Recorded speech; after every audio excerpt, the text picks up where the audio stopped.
In the previous episode, we returned back here to the mud farm, where we used mechanical crafters to turn gravel and dirt into coarse dirt, which we then deploy with this machine, plow with this machine, and we turn it all back into dirt, thus, in theory, farming dirt.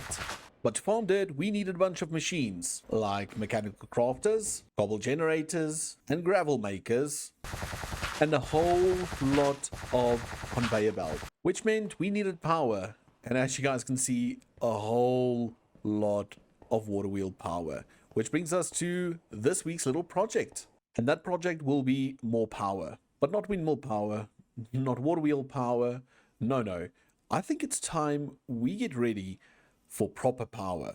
Steam power. So in this week's episode, we're going to look into building a lava factory in the Nether that will be the first step towards achieving steam power.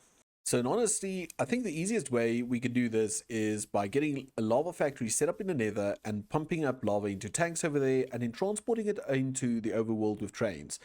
So I've been doing a bit of scouting, and I think the best area for us to branch out on this train track is actually right here. If we head on over here, nothing's stopping us from taking this track and turning this way and continuing down that road. And that should mean that that train comes out somewhere in this little area over here. But before we get to this part, maybe we should just dig a little tunnel and just see what it looks like if we break through. Okay, so the easiest way to do this will be with our tunnel wall, and I've got one called Big Tunnel, and that is a 7x7, I think, which is the same size as this tunnel. So we can just find the center, so that will be 1, 2, 3, and then the center will be here, and will be 3 to that side as well. So if we maybe bring it back a bit more, put this down here, is that going to be it? Let's push it back a bit first, and now let's push it forward. And now this can just drill its way through all the way to the other side, and then we've got a tunnel. And now we've got a tunnel, but now you might be asking, how? How are you going to get the train from here all the way to the Nether?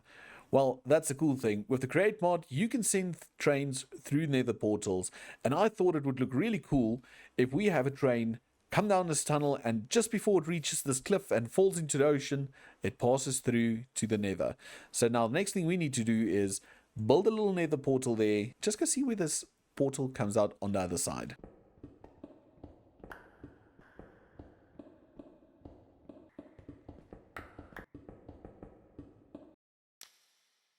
And we made it to the other side, and I think this will be the perfect place. I couldn't have asked for a better alignment of portal to Nether. And look at this, because we've got this whole entire lava lake, and if we look on the map, it's quite a big lake, and I think it even runs underneath all of this, which means we have an infinite lava source. So I think the next thing I need to do is maybe just clean up this bit a bit, change this into a 7x7 portal, and just prep this area for whatever needs to come on this side. So I've ripped out the portal, and instead of rebuilding it, I first took a little time and planned the platform we need in this area.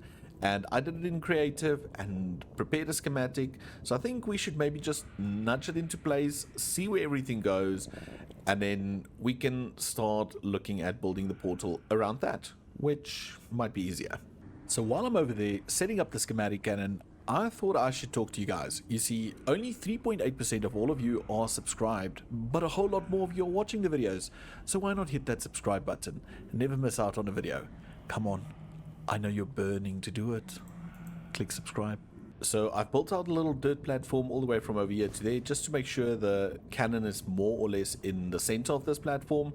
And over here I've got our schematic table, so if we put in our schematic, we scroll down to platform and we click OK. Just quickly uploading it for us. And now that we have the schematic, we can just place this down maybe like so. And now we can see it's quite big. So I'm going to hold in control. We're going to bring it over a bit. Let's bring it over this way. Okay, so now we've got the schematic in the right place. It looks more or less as it should be. So now if we just right click this in the cannon, we chuck it in there, it reads it, and we know that's where it's supposed to go, and it's looking good. And now we can chuck in our clipboard over here. That'll write as a material list, and we know that we need to gather all these items. So what I'm going to do is I'm going to go grab all of this, get it all sorted, get it all made, and then I'll bring you guys back once we've loaded up the cannon. A little bit of time passed, and I do think we've got everything on this checklist all ticked off. So let's quickly pop that into the cannon. We get it back, and if we look at it, we got everything. We don't need that schematic table.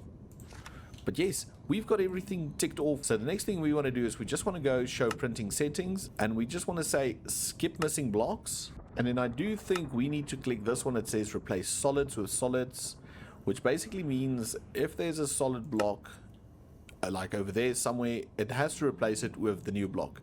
And that's it. Now we can just click play and it should start building the schematic.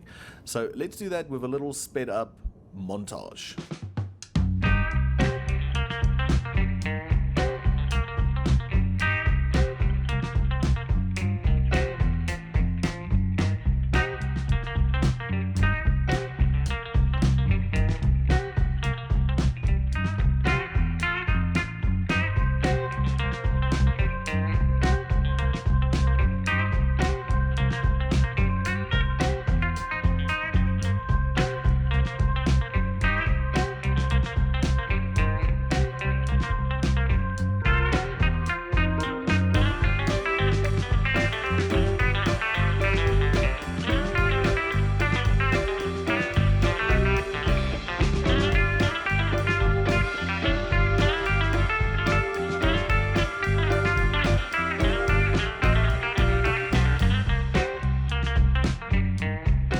So we're back in Overworld in a tunnel, and I just thought I'd bring you guys over here to show you. So what we're going to do is right click on this, and we're going to continue our train track right up to the Nether portal right there. And you'll see automatically it looks like it almost lifts a bit, but I just think that's due to the color change. And all this does is it tells us that the trains ride along this track, and when it hits this point, it's going to go through to the Nether side. And on the Nether side, it's important to note that it's pointing that way, and it says we're going to leave that way, and it automatically connected on this side as well to show that the train's going that way. So we've got a working train station in theory, or train track in theory. And I think the only way to test this is maybe to bring Pugsley through to the Nether. So let's go grab him. So we've got Pugsley in the tunnel, and it's time to take him through. So let's hop into the train. So on the driver's seat, got the gears in the right view. Let's head on through, and hopefully this works. And it did work. I did notice that it kicked us out of driving, but if we get back into driving, we can go again. That is so cool looking. And if we now just head back, it should just go whoop, back through the other side. But that's how it's going to work. So we will not be using Pugsley for this adventure. We will build a Nether train in another episode. But I'm just happy to see that it's all working. So let's park Pugsley back where it's supposed to go, and let's head back to the Nether side of things. So now that we have the tracks in place, we tested it and it works, and we have some official guests, it's time to look at the lava production. So we're not physically going to be producing lava here, but instead we're going to tap into the unlimited lava source we have right over here. And the idea is maybe to have these overflow tanks, so have them fill up 1, 2, 3, 4, 5 or whatever in sequence, and then into the main tank. And over here we'll do like a little factory of some sort, a factory build. So the train will come running past here, stopping close to this, getting some lava, and then turning all the way around back and going back to the overworld side. So to make all of this work, we had to get into power sources, and we're just going to work with, yeah, you guessed it, water wheels in lava. So I had this already built, so if we remove all this dirt and we remove that row, the lava will flow just enough to turn some water wheels. And the water wheels in this area do not have to do a lot. They only need to power pumps. So we'll have this set of water wheels powering a pump over there somewhere that will fill the bunch of tanks up there, and then we'll have those water wheels over there to fill up the train and whatever needs to happen on that side. So I think the first thing we need to do is maybe get some infrastructure in and just slowly get all the tanks filled up. As per usual, I went overboard. Well, not that much. I did, however, power everything. All of these are powered along those. I thought I'll wait for you guys to come back. And I know it looks very hectic with all the cogs and everything spinning, but bear with me, it will look a lot better. Well, In my mind it does, at least. So these are working, and I did hook up the water wheel down here, added the water wheels, and I know for 12 pumps I can go up to 85 rotational speed, and it looks kind of neat, and even that side looks more or less neat. So that is really cool. So what I've got over here is I do have the pipes on the side, and I think we can also maybe do this, so it just looks a little bit better like that. And then only these two will actually have pulleys that will go down into the endless lava source, and they will pump lava into the tanks and continue distributing it down the system all the way to there, and all of these will fill up. But then we've got two reversed pumps, this one and that one over there, and the purpose for that is just to make sure all of these pipes look like they have lava in, but actually they just stop over there. So that's it, that's a mouthful. So I think the next thing we need to do is just head on down here, and then we just need to add in our wheels, but we do know we can push this up to 85, so let's do that first. 8 wheels, and if I turn this, everything should work. But before we can do that, we need to spin this lever down here and get the pulleys submerged into the lava. Now we've got both pulleys submerged and they're unpowered, which is fine. They're going to get powered as soon as these pumps start rotating. So to get those pumps rotating, we need to flick this one. It seems like everything goes, and there we go, tapping the mantle. That's the achievement. And we have lava flowing into the tanks and all the way over there. That looks so cool. So if we look at these, they say bottomless supply. The target body of fluid is considered infinite. Now all of this is running and all of this is going, and this is in the right spot, so we can just later on build a train with a little fluid attachment over here. But I think what we need to do now is maybe look at, first of all, building the factory in this area behind me and getting it all sorted before we decorate the outside. So I think it's time for a super duper build montage.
And with that, welcome to the lava factory. I really enjoyed this build, and it just looks so cool with all the pipes and everything running. So when we come through, we've got this whole track running past underneath all these items. We've got storage units over here, and then these I like the most. These are just looms on top of andesite scaffolding, and it just gives such a neat little effect. And then I thought it would be important, would look nice if we add some of the nether palette of the surrounding area and just some foliage to show that this place has been in the area for quite a while. Also, we can't do leaves, so we just did mangrove roots all over the build, and I do think they complement the build quite nicely. And we also made use of our bricks for the first time. Fantastic. So if we head over here, I repeated all of that again, just finishing it all off with some acacia trapdoors. I do have to do a bit more landscaping, or not landscaping, decorating in this area, maybe some over there, and even to the back wall, because it is quite close over here for the train, so I just want to shave a bit out. But enough about that. Let's look at the build inside. So if we head on over here, you can enter into the factory and you can see everything. You can see everything run and move, and I have one thing that I hope the creators of the Create mod bring in soon: using copper casing on cogs, because I mean that would have made all of this just look a whole lot better. But nonetheless, I do like this build a lot. So with all our other warehouses, we will use this and add some micro farms into it when we need them and as we need them. And I'm thinking in this area we can do a refill station where we can fill up buckets with lava. We can make maybe a small obsidian farm. I don't know, that's up to you. Let me know down in the comments. Can you think of any nether based lava farms that we can use in this area? I am thinking now we might not be able to do a obsidian farm due to water not working in lava, but maybe I can find a workaround. Maybe. So yeah, in the comments, let me know, what do you think of this build? What do you think of the area? And what micro farms do you think we can add in the structure? But it's that time again. Time to say thank you for being part of the community and just being around, sticking around, commenting, liking the videos, and giving feedback. So this week we've got 2 new members, and before we announce them, let's just run to the back of the tunnel. Here we used to have the staircase, and I did expand it a bit more that way, so we've got enough for another 8 people. So over here, the first 2 people in this area, we give them some flowers, and the first 2 is Danman. Boop. There you go, Danman. Thank you for being a supporter, commenting, and just liking the videos. I appreciate it a lot. And on this side, we've got Arctic Fox Waffles. So another one. So thank you so much. And remember, if you want to be mentioned or if you want to be immortalized in the supporter cave, then just comment, be part of the community, and who knows, maybe you'll be a next. But that's gonna have to be it. You see, we dug this really big tunnel, created this big portal, and then built this really popular, apparently, lava factory where we pump lava from our infinite lava source all the way into tank, and we got it ready for a train which we will build in the near future. And all of this in preparation for steam power. But anyway, thank you so much for being here. I do appreciate it a lot, and I cannot wait to see you all in the next episode. So remember, down in the comments, let me know of any microforms and what you think of the area. Till next time, bye for now.